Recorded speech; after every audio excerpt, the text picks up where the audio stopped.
In this video lesson, we are going to discuss the chapter 1 of Standard 10 Mathematics, that is real numbers.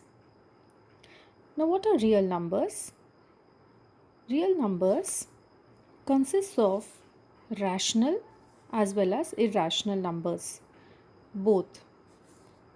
Now, under rational numbers are of the form P by Q, that is numerator by denominator, where P and Q are integers and Q should not be equal to 0. Now if we have a look at the number system that we have learned, it starts with the natural numbers, which are only the positive numbers, that is starting from 1. We also call them as counting numbers like 1, 2, 3, so on. If you include 0 along with the positive natural numbers, you get whole numbers.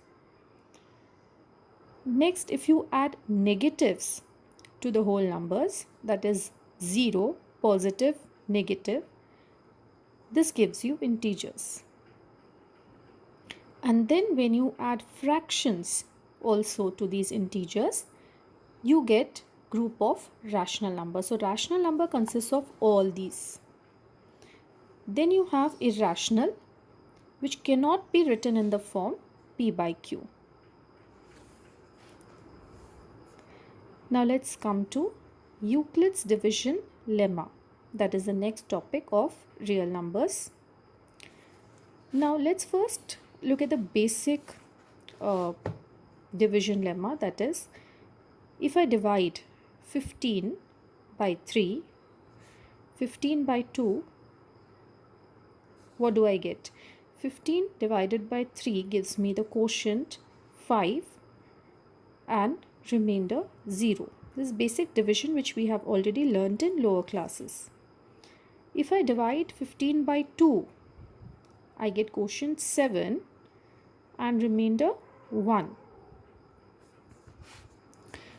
Now what if I do 15 by 2 in this way? 2 6 are 12, remainder 3.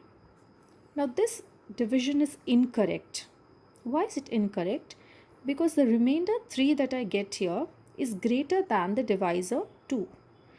So basic condition for division is that whatever remainder you obtain here, that must be either equal to 0 or it should be less than the divisor. It cannot be greater than the divisor. So this division is wrong.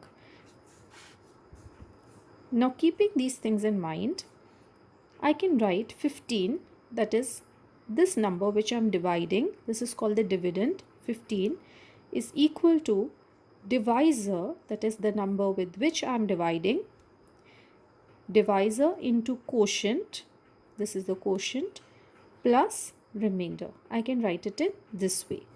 Dividend is equal to divisor into quotient plus remainder. Same way, this one, 15 is equal to 2 into 7 plus 1.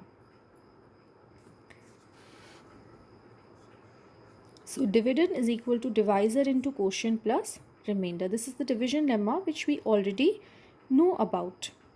And here one important condition is that the remainder must be greater than or equal to 0, but it should be less than the divisor.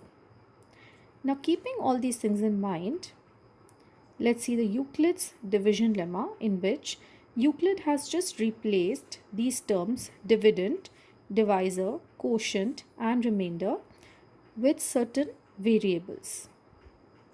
And what are those variables? Let's see. Now here dividend is equal to A, divisor is B, quotient is Q and remainder is R. So Euclid's division lemma is A is equal to BQ plus R, and the condition 0 less than or equal to R, that means remainder must be greater than or equal to 0 and less than the divisor B. So let's see the statement of Euclid's division lemma. It states that given positive integers A and B, there exists Unique integers q and r satisfying a is equal to bq plus r, 0 less than or equal to r less than b.